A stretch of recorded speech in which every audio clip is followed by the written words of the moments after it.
Okay, okay. Magandang gabi, magandang araw sa ating lahat ng mga tagapagsubaybay ko. Okay, nandito na ba tayong lahat? Okay. So, good evening sa lahat ng mga katagapagsubaybay ko, sa lahat po ng aking mga kaibigan diyan, mga kakilala, mga kapag-anak. Hello. Happy New Year sa inyong lahat. At saka sa lahat ng mga kasamahan ko dito sa buong Kingdom Nation. Magandang magandang gabi po sa ating lahat. Okay, so nandito na naman tayo sa oras ng ating tsikahan para sa katotohanan sa lahat ng kasinungalingan na isinisiwalat ni Arlene Stone. Okay, so marami po tayong mga marami na tayong mga napag-tsikahan na mga kabaliktaran sa lahat po ng mga isiniwalat ng kapatid kong si Arlene Stone. So sa lahat po ng hindi pa po nakapagsubaybay or nakapagpakinig at nanood sa lahat ng mga una kong mga vlog para masubaybayan po natin ang lahat ng mga parte ng ating mga pinag-uusapan. So, pwede na po tayong makinig at saka or manood. So, pasensya na po tayo, no? Kasi may nagtanong dito, Ma'am, Bisaya po ba kayo? Oo po, Bisaya po talaga ako. Bisaya po ako mga kababayan kasi originally taga Davao po talaga ako. So pinagsusumikapan ko lang po na mailahad ko ito in Tagalog dialect para maunawaan po ito ng lahat ng mga kababayan natin na gustong maka makaunawa sa katotohanan. Kaya pinagsisikapan ko pong ilahad ito sa Tagalog dialect kasi ang dami din pong nagtatanong sa akin ng mga Tagalog din. So actually ang mga nagtatanong talaga sa akin bago ako lumantad dito sa social media is mga Tagalog po talaga. Kaya pasensya na po tayo kung minsan medyo matigas po yung ating mga dila kasi hindi po tayo sanay magtagalog. So, okay, pero gagawin ko ang the best at ang lahat ng makakaya ko na mailahad po ito at mapaabot ko sa lahat in the Tagalog dialect kasi marami din pong Tagaluson na nagtatanong din po sa akin. Okay, so ngayon bago po tayo mag-umpisa, gusto ko pong magbasa ng comments na medyo nakapagpapataba po ng puso natin. Okay? So, ito po yung una kong babasahin. Sa lahat ng alam ko, galing ito sa mga kapatiran. Hindi ko alam kung saan banda ito sa buong sanlibutan. Okay, from Bain Guardados. Patuloy lang, Sister Tring, kasi maraming member at kahit mga new convert na muntik nang maniwala sa pinagsasabi ng kapatid mo. Pero nang napanood ka namin, maraming naliwanagan, kaya wag lang tumigil kasi malaking tulong para sa kanilang enlightenment. Okay, salamat at salamat. Gawin po natin ang lahat para maipaabot po natin ang buong katotohanan. O, tingnan mo, Arlene Stone, sa mga pinaggagawa mong kasinungalingan dyan, ang daming malapit ng ang daming malapit ninyong mapakain ng inyong mga kasinungalingan.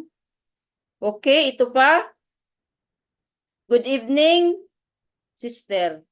Napakasarap talaga papakinggan at panunuorin ang katotohanan. Dahil isang beses, aksidenteng napanood ko si Arlene na kapatid mo sa YouTube. Simula pa lang at sa mukha pa lang niya. Kitang-kita ko na sinungaling siyang tao. Kaya hindi ko tinutuloy yung pagpapanood ko sa kanya. Okay? From Belia Ortega. Okay? Kung saan ito? Okay, mga kapatid, pasensya na po tayo. Kung ngayon lang po ako talaga lumantad dito sa social media. So alam ko na marami po talagang nanalangin na sana meron talagang magsasalita at wala pong ibang magsasalita. Kasi kapatid ko po yung ginamit na magsisinungaling. Natural, burden ko po ang lahat para patunayan sa lahat ng kasinungalingan na hindi po talaga totoo yung mga pinagsasabi ng mga babaeng yan. Lalo na yung Arlene Stone na yan. Pa-vlog-vlog pa dyan ng puro kasinungalingan. Kaya sa lahat ng aking mga tagapagsubaybay, sa lahat ng mga kakilala ko, sa lahat ng aking mga friends ko noon, mga friends ko rin ngayon, at saka yung hindi ko friends, at saka yung aking mga basher dyan. Maramdaman po ninyo yan at matimbang po ninyo yan kung sinong nagsasabi ng totoo. Kaya kung kayo ay mga normal po kayo, pati kayong mga basher, kung mga normal po kayo, alam nyo kung ano ang dapat.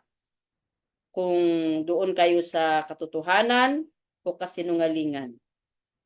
Nasa inyo yan. So, salamat sa mga nagtitiwala sa atin ng lahat ng ating mga inilalahad po dito sa Madla ay puro lang po ito mga katotohanan. So, mga kababayan, yung lahat po ng mga narinig po natin galing kay Arlene Stone. So, wag po ninyo nang pakinggan yan, lalo na sa atin ng mga taga Kingdom Nation. Mga kapatiran ko sa Kingdom, wag na po kayong mag-try na manood ng mga vlog ng mga babaeng yan. Kasi yung babaeng yan, puro kasinungalingan ang mga dala-dala niyan. Wag na kayong kahit pa dumaan yan sa inyong mga wall. Wag niyong buksan yung mga pinagsasabi niyan. Tingnan ninyo, itsura pa lang gani para ng lalo na yung mga pinagsasabi niya yan. Lahat ng pinagsasabi niya diyan sa social media, parang napasukan siya ng 1,000 demonyo sa lahat ng mga pinagsasabi niya. Kung ano-ano na lang yung pinagsasabi niya, puro kasinungalingan. Kaya ikaw, Arlene Stone, malaki talaga ang pananagutan mo. Hindi pa rin ako, hindi pa rin siguro ako pwedeng magsabi na ikaw, sana maimpyerno ka. Hindi ko part yan. Pero sa lahat ng mga sinasabi mo, gusto ko lang iparating sa iyo na sana magrepent ka sa lahat ng mga kasinungalingan na ginawa mo para hindi pa huli ang lahat. So, alam mo yan, ng lahat ng mga ginagawa nyo dyan, puro yan kasinungalingan.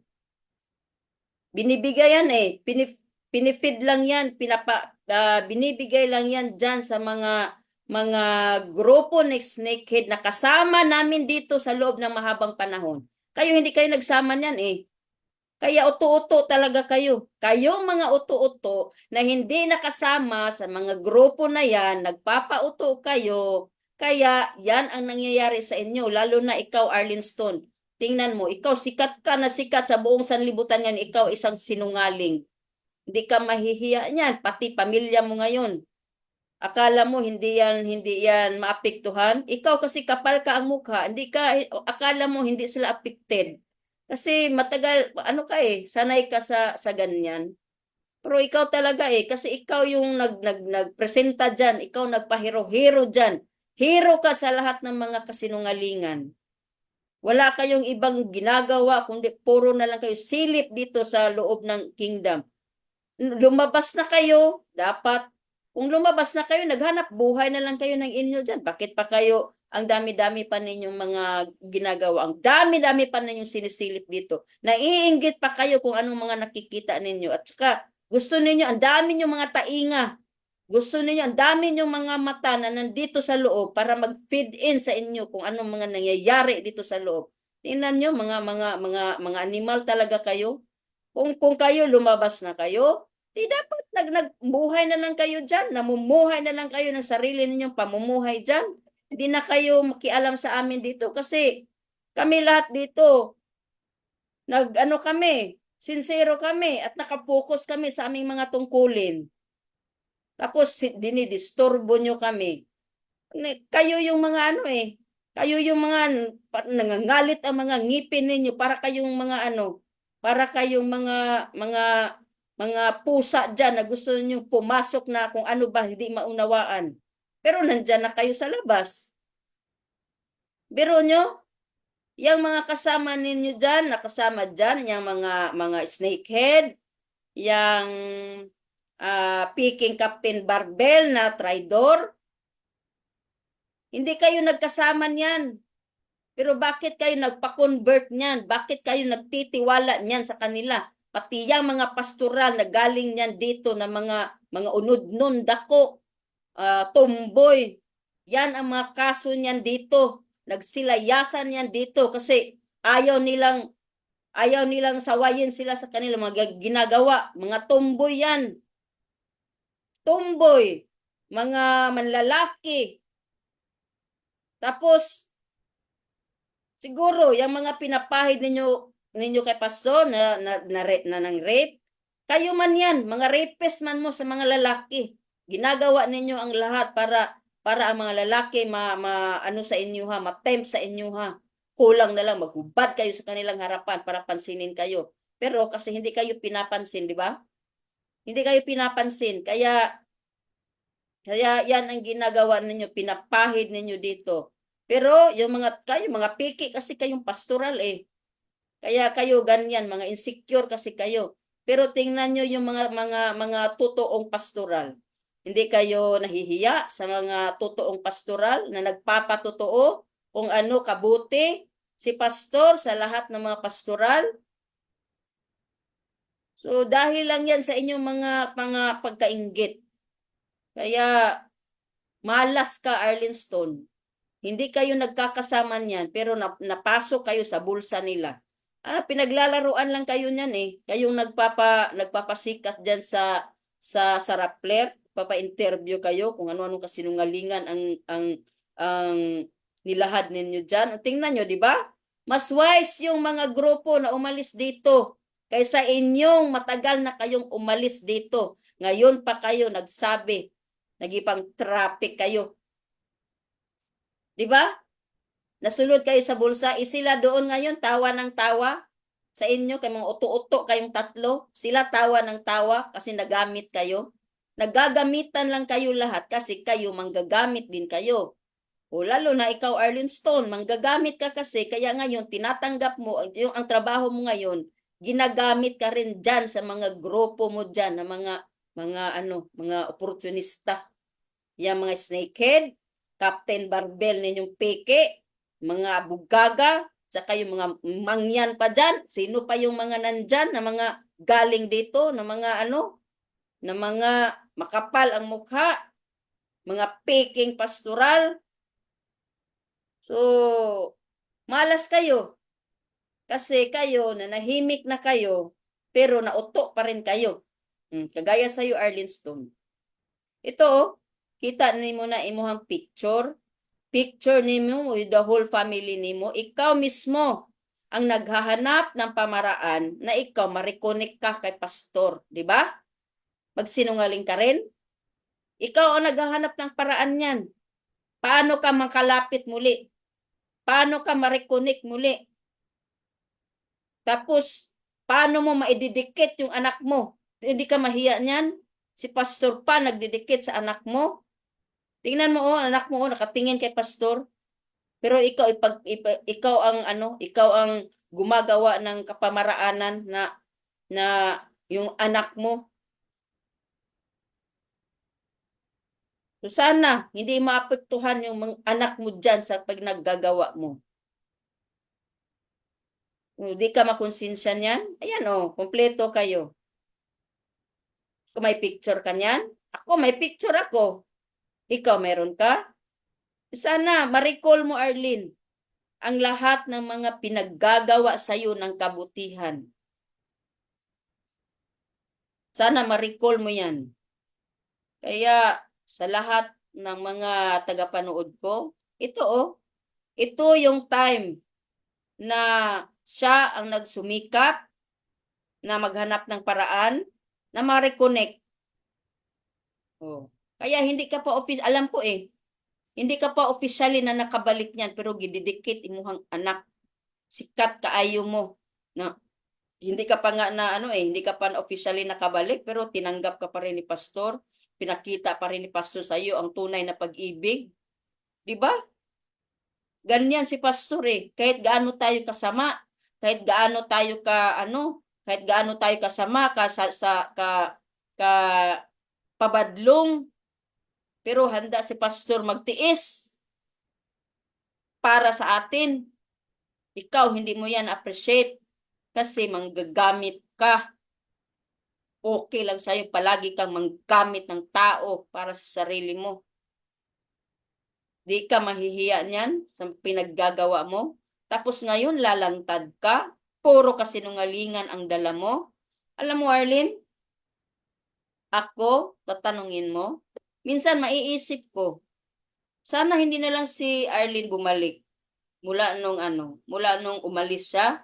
Dapat okay na lang sana na umalis na lang siya para hindi sila magkakilala nitong snakehead na ito at saka Captain Barbell na peke na ito. Saka itong mga abugaga na ito. Wala ka magkilala niyan sa kilala ba kayo niyan? Di man kayo nag-abot niyan. Kasi pag alis mo dito, wala man yan sila. Kaya ikaw ang kawawa ngayon. Kasi ikaw nagpapahiro-hiro ka dyan. Nagpapahiro-hiro ka. Kaya tingnan mo nga yung sarili mo. Totoo. Totoo yung mga nabasa ko dito. Oh. Mukha mo pala para ka nang napasukan ng 1,000 demonyo sa lahat ng mga pinagsasabi mo dyan. Oh, kapatid kita. Ako, kung tanungin mo ako, ayoko mangyari sa iyo ng ganyan. Pero pinili mo niyan, magpahiro-hiro ka eh. Pero mali ka. Kasi dyan ka nagpahiro-hiro sa mga alipores na yan, na mga magnanakaw na yan. Di mo nga tinanong. Dapat nagtanong ka na lang sa akin noon. Ano bang mga ano dito? Ano bang mga background itong mga nandito na nagsilayasan diyan? 'Di ba? Siguro makabigay pa ako sa iyo ng ano, ng advice kung ano yan sila dito. Wala yan silang ginawa dito. Mga prinsipe, prinsesa lang sila dito. Wala yang mga sacrifices, kahit kunting sacrifice na ginawa. Mga pamati yan sila dito. Tapos yan lang ang mag-uto sa inyo, ha? Sana, remembrance na sana sa inyo sa paggawa ninyo ng kabutihan, nakakontribute kayo kahit kunting kabutihan. Kunting kabutihan sa lipunan na natulungan sa ministry na ito. Pero tingnan nyo, yan sila, wala yan silang ginawa. Nasa loob pa lang yan sila. Di na basta-basta mga utak niyan. Gusto na nilang angkinin ang lahat. Mga pamati kaayo na sila. Tapos inuto kayo. Oh, kayong tatlong na nagpapauto na mananahimong speaker sa ano, na speaker sa mga kasinungalingan, di ba? Kawawa kayo, di ba? Pamilya ninyo kasama din doon sa ano, sa kahihiyan sa inyong mga ginagawa. Kung ako tanungin nyo, kahit saan pang dako makarating itong boses ko at saka yung mukha ko, hindi ako mahihiya. Proud ako dahil nagsasalita ako at nagsasabi ako ng totoo. Kaya wag nyo ano, wag kayong ano diyan, wag kayong masyadong masakit. Sakit kayo sa ano, mga na lumantad ako ngayon. Okay, masakit na kayo diyan ng masakit. Kasi yung mga pinaggagawa nyo, matagal na kayong pinabayaan. Ngayon, panahon na naman para patunayan namin ang lahat ng inyong mga pinagsasabi sa buong madlang Pilipino na ang lahat ng pinagsasabi ninyo ay puro kasinungalingan. Sige, sino sa inyo ang mag-volunteer dyan? Magpustahan tayo, kana inyo ang mga pinagsasabi dyan. Sige, magpustahan tayo kung totoo yan inyong mga pinagsasabi. Rapist, criminal, yung mga unod na pinaggagawa ninyo, na inyong pinapahid. Sige, mag-volunteer kayo. Kung totoo ang inyong mga sinasabi, ialay ko buhay ko. Kung hindi totoo ang lahat ng mga sinasabi nyo, Buong pamilya nyo, ialay nyo sa karma. Ganun lang. Para makita natin ang totoo. Deal or no deal. Sige, mag-comment kayo dyan. Mag-comment kayo. Kaya ninyong iprenda ang inyong mga pamilya sa inyong kasinungalingan. Ako, kaya kong iprenda ang sarili ko para sa katotohanan. Para kayong mga para kayong mga sino, no? Kaya kawawa talaga kayong tatlo. Tagal-tagal na ninyong nawala. Bigla lang kayong sumulpot kasi nagpauto kayo sa isang scammer. Scammer yan. Hindi nyo nga yan kilala eh. Wala kayong alam niyan kung anong tunay na buhay niyan. Scammer yan. Kaya malas kayo, na-scam din kayo. Nabudol kayo. Kaya pagpasensyahan na lang tayo. Kasi kayong mga sinungaling, wala nang makikinig sa inyo, kundi yung inyong mga supporter din ng mga kasinungalingan. O, di ba? Ang gusto ninyo, hindi na lalawak ang bansang kaharian, pinipigilan ninyo. Ano kayo? Pinipigilan ninyo? Bakit mapipigilan nyo ba? Demonyo lang ang pumipigil sa paglaganap sa bansang kaharian. Lahat ng pinagsasabi ninyo, nagcha-challenge yan sa amin. Habang nag kayo diyan, habang kayo nanglalait kayo at naninira kayo, kami naman nagdodouble time din kaming gumagawa ng mabuti. Pero ikaw, kayo diyan kayo diyan na nagsisinungaling, kayo diyan, nagpapa-challenge kayo sa amin eh. Pero ngayon eh, marami ng pagpapalang dumating dahil sa mga kasinungalingan ninyo. Kaya kailangan na rin kaming lumantad at kailangan na rin kaming magsalita ng totoo sa lahat ng mga pinagsasabi ninyong mga kasinungalingan. Okay? So, yan. Yan, Arlene Stone. Tingnan mo yung picture ninyo. Nagsisi ako. Bakit bumalik ka pa? Sana hindi na. Kung hindi ka pa bumalik, siguro ngayon, friendship pa siguro tayo. Pero dahil yan ang yan ang pinili mo at yan ang pinagpalit mo, ipinagkanulo mo sa snakehead na yan, ang baho ng kilikili na yan, pinagpalit mo. Kaya ganyan ka. Okay? So, salamat sa lahat ng aking mga tagapagsubaybay. So, hanggang dito lang muna tayo, mga kaibigan, mga kapatid, mga kamag-anak kaibigan dyan, at sa lahat po ng ating mga kasama sa buong Kingdom Nation, sa lahat ng aking mga kapatiran. So, sa lahat ng inyong mga comments, sige, mag-comments lang po kayo dyan, pati sa lahat po ng aking mga basher. Mag-comments lang po kayo dyan. Deal or no deal po tayo, okay? So, salamat. At mag-New Year na po. Sige, mag-celebrate po tayo ng bagong-bagong taon. Kaya, salamat sa lahat. Pagpalain po tayong lahat. Okay? Bye-bye.